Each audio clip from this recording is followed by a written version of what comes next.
வணக்கம் அன்பு சொந்தங்களே, இன்னும் ஒரு இப்போது நேரலையில் உங்களை எல்லாம் சந்திப்பதில் மிகுந்த மகிழ்ச்சி.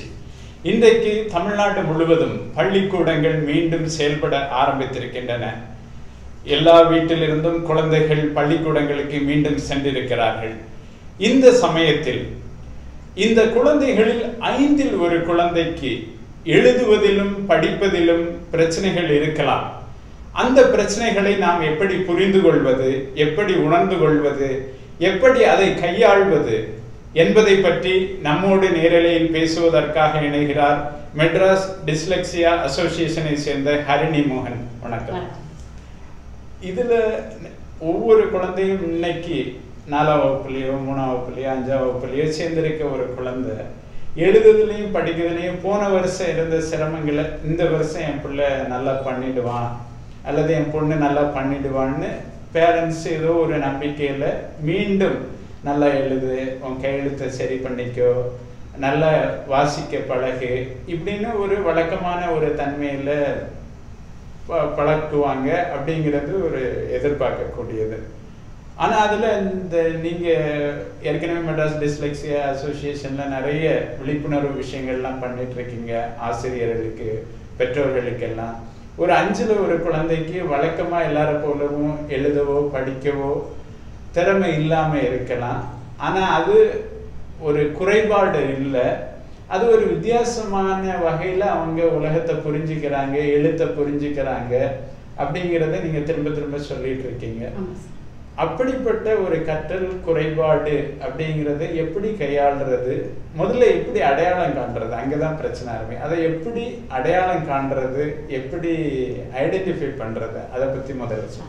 இப்போ டிஸ்லெக்சியா இல்லை கற்றலில் குறைபாடு அப்படின்னு ஒரு குழந்தைக்கு இருக்குன்னு நம்ம சொன்னோம்னா அது பிரச்சனை வெளியில் வரப்போகிறது பேர் சொல்கிற மாதிரி படிப்பு விஷயத்தில் மாத்திரம்தான். மற்றபடி அந்த பையனோ அந்த பொண்ணோ நல்ல சூட்டிகையாக இருப்பா, எந்த விதத்துலையும் பிரச்சனை வராது.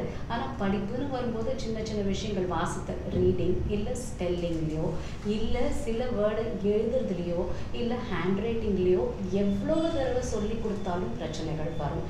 இந்த பிரச்சனைகள் வரும்பொழுது பேரண்ட்ஸோ டீச்சர்ஸோ சில சமயம் என்ன சொல்லுவாங்க, இல்லை அவனுக்கு வயசு மெச்சூரிட்டி வர வர சரியாக போயிடும், 2ஆவது படிக்கல 3ஆவது வரும்போது அந்த வயசு வந்தோன்னா சரியாக போயிடும் அப்படின்னு சொல்லுவாங்க. அப்படி இல்லாமல் ஏன் இந்த குழந்தை மற்ற விஷயத்தில் சுட்டியாக இருக்கா, திரும்ப திரும்ப சொல்லி கொடுத்தாலும் படிப்புங்கிற விஷயத்தில் சின்ன சின்ன வார்த்தைகளை வெறும் ரீடிங் பண்ண மாத்திரம் பிரச்சனை இருக்கே. கண்டெஸ்ட்டுக்கு அனுப்பிச்சா கண்டெஸ்ட்டில் கண்ணில் எந்த கோளாறும் இல்லை, ஏன்னா கண்ணில் கோளாறு இருந்தால் கண்டிப்பாக ரீடிங் பிரச்சனை வரும். நம்ம எல்லாருமே முதல்ல அதை தான் கண்டு ஆராய்ச்சி பார்ப்போம். டாக்டர்கிட்ட கூட்டிகிட்டு போனால் கண்ணில் எந்த அளவில் பாதிப்பும் இல்லைன்னு சொல்கிறாரு, ஆனாலும் ஏன் கஷ்டப்படுறான்னு நம்ம யோசித்து பார்க்கும்பொழுது இந்த டிஸ்லெக்சியா இல்லை கற்றலில் குறைபாடு இருக்கும்பொழுது இந்த மாதிரி படிப்பு சம்மந்தப்பட்ட ரீடிங்லேயோ, ரைட்டிங்லேயோ, ஸ்பெல்லிங்லேயோ இந்த விஷயங்கள்ல பிரச்சனை வரும். ஸோ டீச்சர்ஸ் பார்த்தாங்கன்னா கண்டிப்பாக அவங்களால இதை கண்டுணர முடியும். நான் ரீடிங்கில் பிரச்சனை வரும்னு சொல்லும்போது ஒரு குழந்தை 5, 6 வயசோ 7 வயசோ இருக்கிற குழந்தைய 10 வயசு உள்ள புக்கை படிக்க சொல்லலை. பட் அந்த வயசுக்கு ஒத்த புக்கை படிக்கும்போது அதுக்கு தேவையான அளவு ரீட் பண்ண முடியாமல் கொஞ்சம் ரீட் பண்ணும்போது அப்படின்னு பெருமிச்சு வாங்குறது, இல்லை கண்ணை என்னெல்லாமோ சுருக்கிட்டு பண்ணுறது, கண்ணளவில் கோளாறு இல்லாத பொழுதும் பண்ணும்போது, அதே மாதிரி ஸ்பெல்லிங் நம்ம சொல்லி கொடுத்துட்டே இருப்போம். 10 தடவை சொல்லி கொடுத்தா கூட தப்பாக எழுதுறது, ஒவ்வொரு இடத்துல ஒவ்வொரு மாதிரி மாறி மாறி தப்பு பண்ணுறது, ஹேண்ட் ரைட்டிங் எவ்வளோ சொன்னாலும் வராமல் இருக்கிறது, வாய் வழியாக பதிலை கரெக்டாக சொல்லிடுறது, ஆனால் எழுதும்பொழுது அதில் சொன்னதில் ஒரு 4 வார்த்தைகள் தான் இருக்கும், கோர்வையாக இருக்காது, அவன் என்ன சொல்ல வராங்கிறதே புரியாது. ஏன்டா வாய் வழியாக நல்லா தானடா சொல்கிறான், அது அப்படியே எழுத வேண்டியது தானே அப்படின்னு சொன்னால் அந்த குழந்தைக்கு எழுதக்கூடாதுங்கிறது கிடையாது. எழுத முடியாமல் போகும்போது நம்ம சரியாயிடும் கண்டிப்பாக சரியாயிடும், நம்பிக்கை வைக்கிறது ரொம்ப முக்கியம். நம்பிக்கை இல்லைன்னா எதுவுமே போகாது. ஆனால் எதுனால ஆராய்ஞ்சு அதுக்கு தேவையான ஹெல்ப்பை கொடுத்து, ஒருவேளை டிஸ்லெக்சியாவாக இருக்கும்பொழுது அந்த குழந்தைக்கு என்னால் வேறு விதமாக ரீடிங் கொடுக்கணும் அப்படிங்கிறத புரிஞ்சுக்கிட்டு ரீடிங் கொடுத்தா அந்த நம்பிக்கை வீணாக போகவே போகாது. கண்டிப்பாக அந்த குழந்தை அந்த பிரச்சனையிலேருந்து வெளியில் வந்துடுவான். ஹெல்ப் பண்ணாமல் சும்மா ஒவ்வொரு டியூஷனில் தூக்கி போட்டு அங்கேயும் திருப்பி ஒரே மாதிரி சொல்லி கொடுத்தா அந்த குழந்தைக்கு நாளடைவில் மனசோர்வு தான் வருமே தவிர கண்டிப்பாக அந்த பிரச்சனையிலேருந்து வெளியில் வர முடியாது. நீங்கள் கரெக்டாக சொன்ன மாதிரி அது பெரிய கோளாறு கிடையாது, ஒரு சிறு பிரச்சனை, தீர்வு காணக்கூடிய சிறு பிரச்சனை.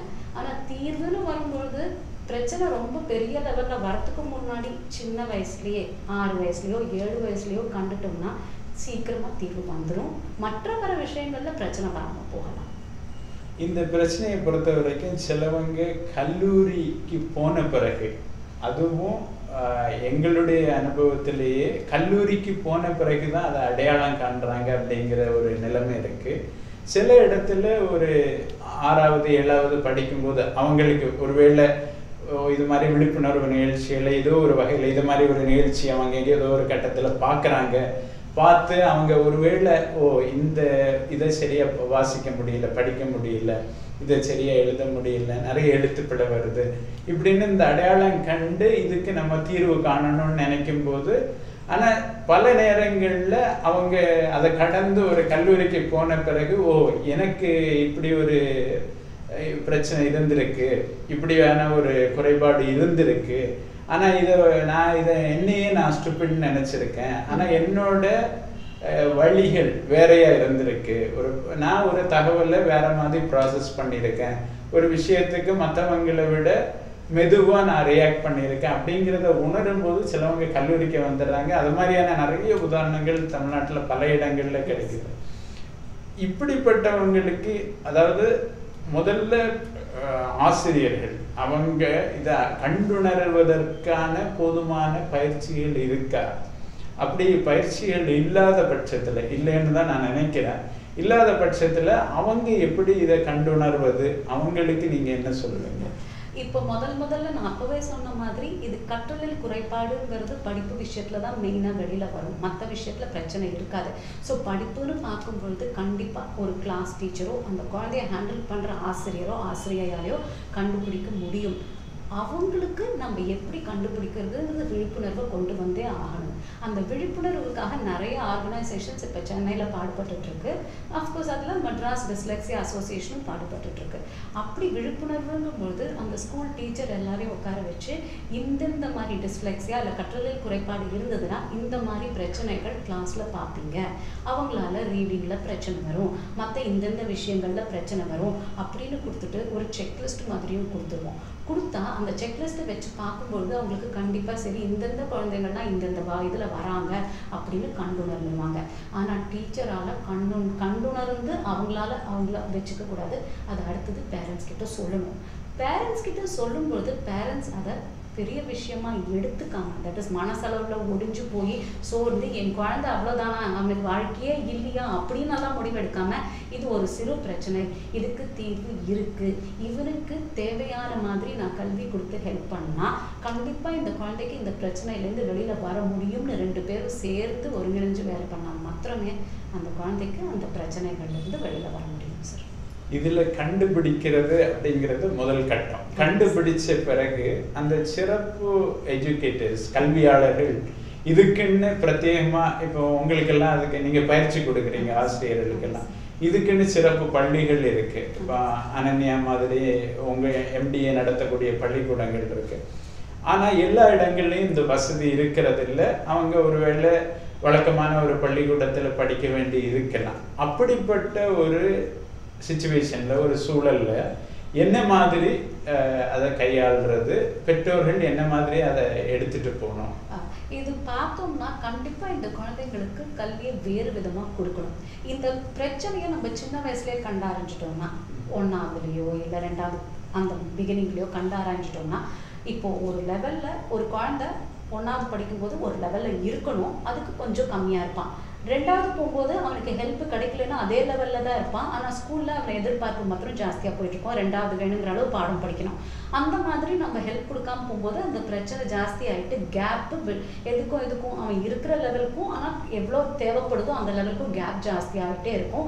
அப்போ தான் அந்த குழந்தைக்கு ஹெல்ப் பண்ணுறது கஷ்டமாக போயிடும்.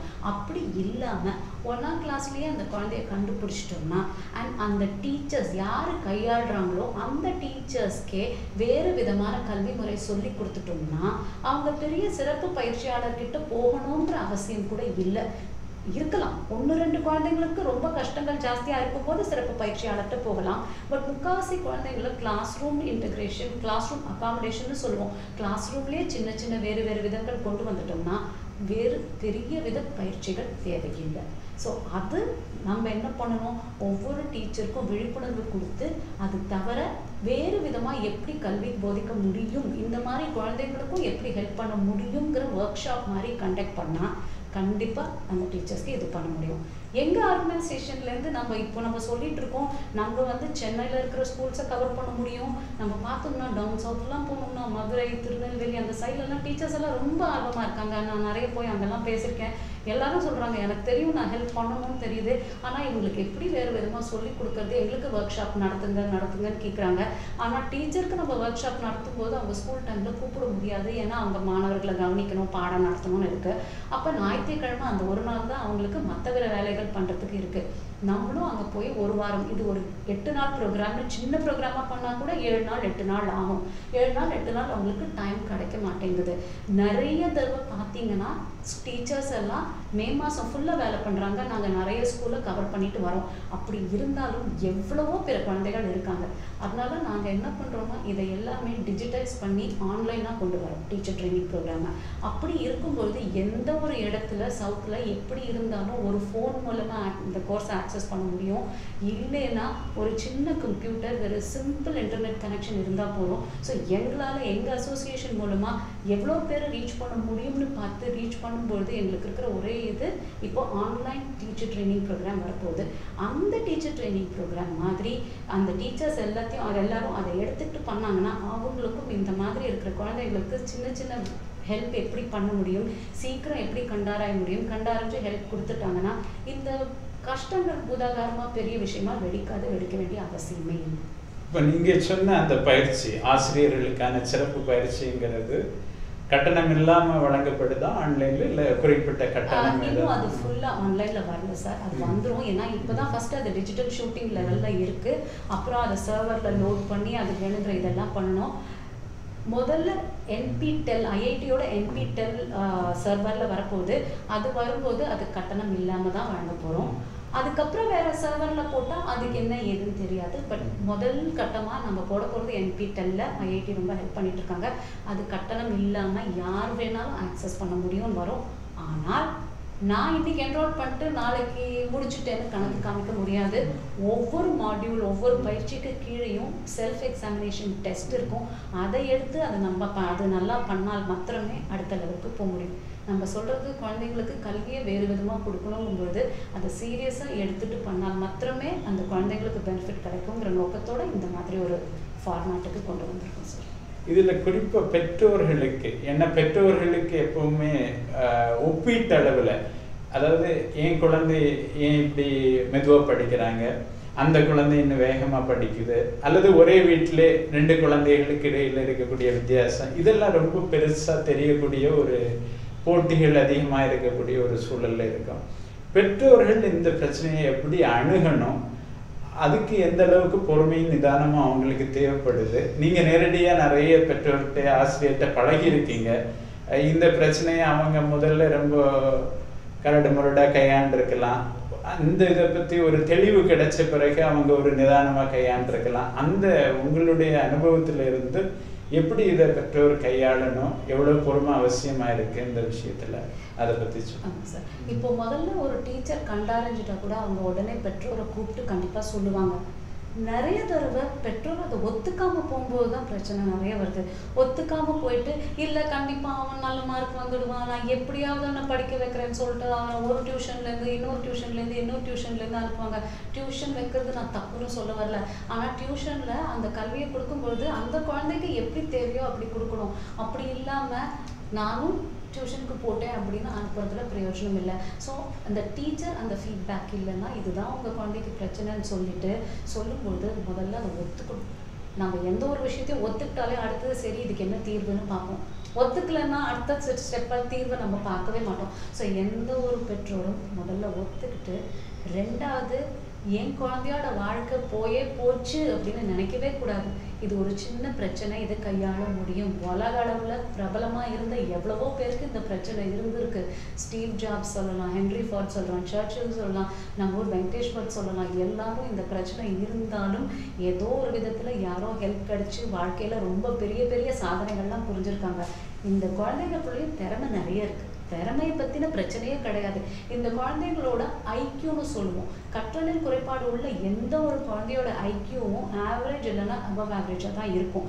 அப்படின்னா அந்த குழந்தைங்கள்லாம் சூப்பர் இன்டெலிஜென்ட்னு அர்த்தம். ஸோ இதை வந்து மற்ற பல குறைபாடுகளோட போட்டு மனசை உழப்பிக்காம, இல்லை என் குழந்தை இன்டெலிஜென்ட், என் குழந்தையால் சாதிக்க முடியும், உலக அளவில் நிறைய பேர் சாதிச்சிருக்காங்க, ஆனால் அவன் படிக்கிற விதம் தான் சற்று வேறு விதம், அதுதானே தவிர அவனால் படிக்க முடியாதது கிடையாது. படிக்க முடியாதுங்கிறது ஒன்று, படிக்கிற விதம் வேறுன்னு ஒன்று.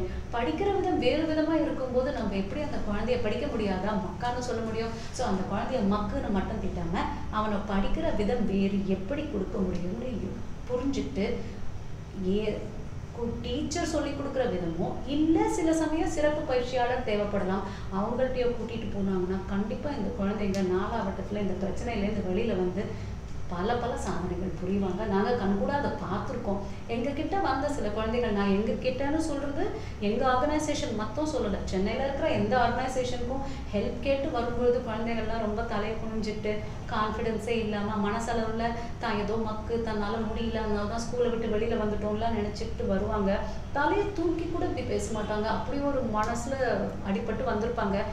கொஞ்சம் கொஞ்சமாக நம்ம அவங்களுக்கு வேணுங்கிற மாதிரி கல்வி கொடுத்து அவங்க பிரச்சனையிலேருந்து வெளியில் வரும்பொழுது ஒவ்வொருத்தரும் இப்போ நிறைய முகத்தில் சந்தோஷம் வரும் சார்.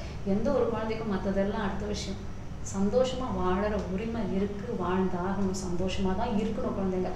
அந்த சந்தோஷம் முக மலர்ச்சி கொஞ்சம் கொஞ்சமாக அவங்க முகத்தில் வர ஆரம்பிக்கும். மனசு சந்தோஷமாக ஆக ஆக அவங்களுக்கு அந்த கான்ஃபிடென்ஸ் லெவல் நல்லா வந்துடும். நிறைய பசங்க திருப்பி மெயின் ஸ்ட்ரீம் ஸ்கூலுக்கு போயிருக்காங்க. அப்படின்னா 2 வருஷம் 1 வருஷம் ஸ்பெஷல் ஸ்கூலில் இருந்துட்டு திருப்பி மெயின் ஸ்ட்ரீம் ஸ்கூலில் போய் 10வது 12வது எழுதி 80% 90% வாங்கி இன்னைக்கு ரொம்ப நல்ல வேலையிலலாம் இருக்காங்க. ஸோ அந்த ஒரு நம்பிக்கையில், அந்த ஒரு அனுபவத்தில் சொல்கிறேன், கண்டிப்பாக இந்த குழந்தைங்களால நல்லா வர முடியும். அதை புரிஞ்சிக்காம அந்த அவங்களோட முன்னேற்றத்துக்கு தடைகளமா இல்லைன்னா ஹேர்டலாக இருக்கிறது புரிஞ்சிக்காத பேரண்ட்ஸ் மாத்திரமோ இல்லை புரிஞ்சிக்காத டீச்சர்ஸும் தான் நான் சொல்லுவேனே தவிர இந்த கற்றலில் குறைபாடுங்கிற கண்டிஷன் வாழ்க்கைக்கு தடைகளமாக இருக்கவே முடியாது சார். இதில் முக்கியமாக நீங்கள் சொன்னது, இவங்க வேறு விதமாக புரிஞ்சுக்கிறாங்க. ஒலியே, அந்த சில சொற்களுடைய அந்த ஒலி, அந்த சத்தத்தை வேறு விதமாக ரிசீவ் பண்ணுறாங்க அப்படிங்கிறது, அதை எப்படி அவங்க உள்வாங்கிறாங்க, எப்படி கிரகிச்சுக்கிறாங்க, அதை எப்படி வெளிப்படுத்துகிறாங்க, இது பற்றின ஒரு விஷயந்தான் அது அப்படிங்கிறது உங்களுடைய விழிப்புணர்வு விஷயங்கள்ல இருந்து நான் இதை மக்களுக்கு புரியுற மாதிரி நீங்கள் ஏதாவது சுருக்கமாக சொல்கிறதுக்கு வழி வச்சுருக்கீங்களா? அந்த science of dyslexia, science of டிஸ்லெக்ஸியான்னு பார்த்தோம்னா நம்ம மெயினாக இதில் தான் சொல்லுவோம் சார், படிப்பில் தான் அது மேனிஃபெஸ்டேஷன் அப்படின்னு சொல்லுவோம், வெளிப்பாடாக வெளியில் வரும். பட் டிஸ்லெக்ஸியானா என்ன அப்படின்னு நம்ம ஒரு விளக்கம் சொல்லணும்னா, எதனால வருதுன்னு சொல்லணும்னா நம்ம தலையில் நிறைய நியூரல் கனெக்ஷன்ஸ் இருக்கும். இந்த கனெக்ஷன் ஏதோ ஒன்று சரியா இல்லாததுனால வர்ற இது ஒரு பிரச்சனை. அப்படின்னா இங்கேருந்து நான் அந்த இடத்துக்கு போகணும்னா இந்த வழித்தடமும் எடுத்துக்கலாம், இன்னொரு வழித்தடமும் எடுத்துக்கலாம். இல்லை நீ இப்படி தான் நேராக தான் போகணும் அப்படின்னு சொல்லும்பொழுது போக முடியல அப்படின்னு சொன்னால் நம்ம என்ன சொல்லுவோம், சரி வேண்டாம் இப்படி இல்லை, இன்னொரு மாற்றுப்பாதை இருக்குது, அந்த மாற்றுப்பாதை வழியாக போகலாங்கிறது யாருமே யோசிக்கிறதில்ல.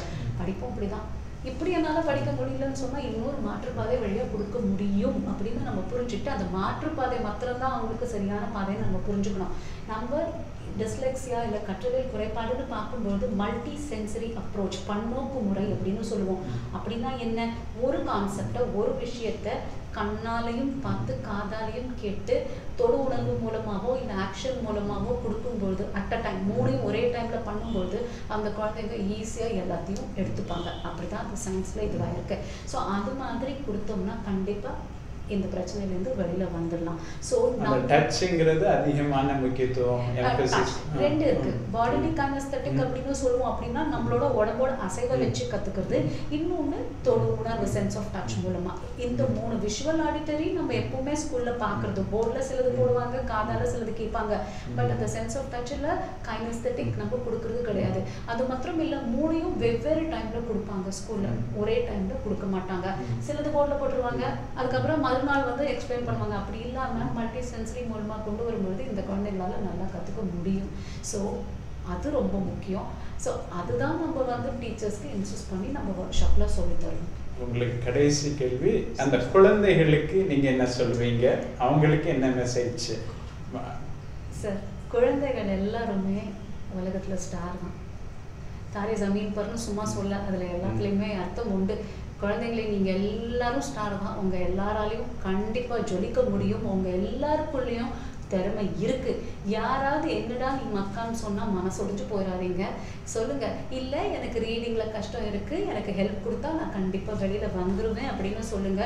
யாராவது உங்களை வேணும்னே ஏதாவது சொன்னாலோ அதனால மனசொடிஞ்சு போகாம, சில சமயம் உங்க ஸ்கூல் டீச்சர் சொல்ற மாதிரியோ உங்க அப்பா அம்மா சொல்ற மாதிரியோ நீங்க வெவ்வேறு விதமா கையாண்டீங்கன்னா இந்த பிரச்சனையிலேருந்து வெளியில வந்து உங்களுக்குள்ள இருக்கிற திறமை வெளியில வந்து நீங்க ஸ்டாரா கண்டிப்பா ஜொலிப்பீங்க. All the best. அதுல எனக்கு நம்பிக்கை இருக்கு.